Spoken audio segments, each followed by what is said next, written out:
Dalam rangka menindaklanjuti eskalasi kasus yang terjadi, Presiden Republik Indonesia melalui Panglima TNI memberikan perintah khusus untuk mengusut tuntas kelompok separatis TPN PBOPM untuk mengembalikan keamanan wilayah, khususnya di wilayah Papua dan Papua Barat. Kemudian Panglima TNI menunjuk langsung Pangdam 17 Cendrawasih beserta Pangdam 18 Kaswari sebagai Pangkoops di wilayah Papua dan Papua Barat untuk membentuk Satgas dalam rangka menindaklanjuti perintah Presiden Republik Indonesia untuk mengembalikan stabilitas keamanan di wilayah Papua dan Papua Barat. Yonif TP 807 Muluk Nansa Mambri sebagai salah satu Satgas yang dibentuk Pangdam 18 Kaswari di bawah komando dan pengendalian Brigif 84 Ugor Abireso menjalankan tugas operasi pengembalian keamanan di wilayah Kabupaten Sorong Selatan, Papua Barat Daya dengan tumpuan tugas pokok di bidang intelijen, tempur, serta teritorial. Prajurit Yonif TP 807 Muluk Nansa Mambri dibekali kemampuan pencaksilat militer yang dapat digunakan pada saat kondisi terdesak dan darurat. Di dalam video singkat ini akan ditunjukkan beberapa situasi di mana pencaksilat militer dapat digunakan khususnya pada saat operasi penugasan. Dalam mengantisipasi keluar masuknya peredaran senjata ilegal di wilayah Kabupaten Sorong Selatan, jajaran Pos Satgas Yonif TP 807 Muluk Nansa Mambri melaksanakan pemeriksaan rutin terhadap kendaraan yang lalu lalang melintasi pos. Pada saat dilakukan pemeriksaan, anggota mendapatkan respon yang kurang baik dari masyarakat pengguna kendaraan. Secara tidak terduga, mereka berusaha menyerang anggota dari arah yang tidak terduga. Dengan sigap dan tangkas, berbekal pencaksilat militer, anggota tersebut berhasil melumpuhkan serta mengamankan masyarakat yang mencoba menyerang petugas.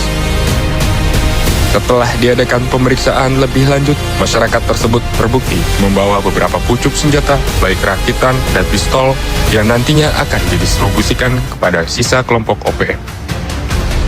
Di dalam menumpas sisa anggota kelompok OPM, Satgas Yonif TP 807 Muluk Nansa Mambri mendapatkan perintah untuk melaksanakan penyergapan bangunan yang diduga dijadikan sebagai tempat bersarangnya sisa kelompok OPM. Dengan bekal kemampuan pertempuran jarak dekat, satu persatu musuh dapat dilumpuhkan. Pada saat masuk ke dalam sebuah ruangan, musuh yang bersembunyi di balik pintu tiba-tiba berusaha mengambil senjata milik anggota. Berbekal kemampuan pencaksilat militer, anggota berhasil dengan mudah untuk melumpuhkan serta menumpas seluruh musuh secara efektif dan efisien. Dalam rangka infiltrasi pembebasan sandera yang ditawan, Satgas Yonif TP 807 Muluk Nansa Mambri mendapati pos tinjau musuh yang bertempat cukup dekat dari sasaran. Demi keberhasilan tugas, anggota tersebut melumpuhkan pos tinjau musuh dengan menggunakan teknik bunuh senyap dan teknik pencaksilat militer. Sehingga kerahasiaan operasi tetap terjaga.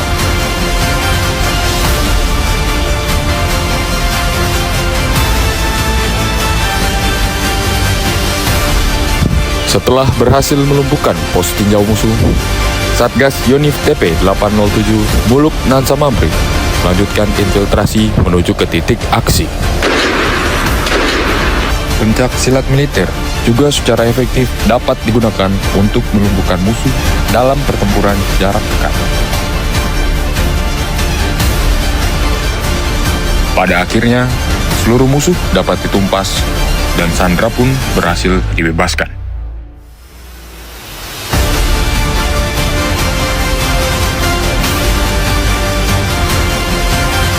Dalam rangka mengambil hati serta simpati masyarakat, Satgas Yonif TP 807 Muluk Nansa Mambri memberikan pelayanan kesehatan gratis bagi masyarakat di sekitar wilayah pos.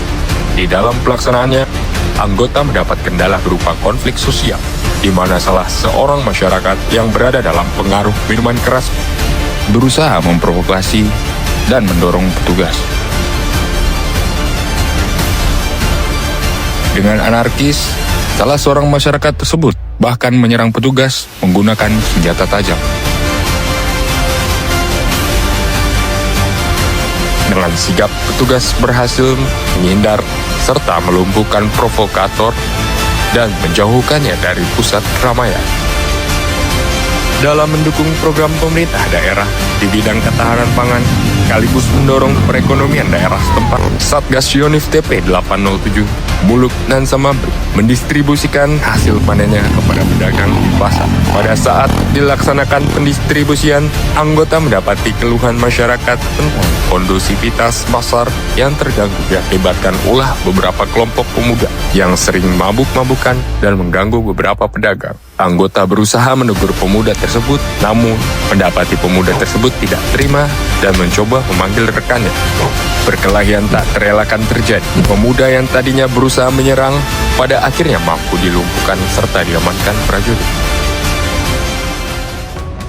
Selain dari beberapa contoh kasus di atas, pencak silat militer dapat membentuk karakter individual prajurit yang lebih disiplin, berdaya juang tinggi, tangguh, dan tahan terhadap ujian. Gerakan pencak silat yang berulang-ulang membentuk prajurit terbiasa akan hal yang sifatnya membosankan, seperti pelaksanaan ambus. Selain itu, pencak silat militer membentuk prajurit menjadi pribadi yang spiritualis, di mana selalu melibatkan Tuhan dalam setiap langkah.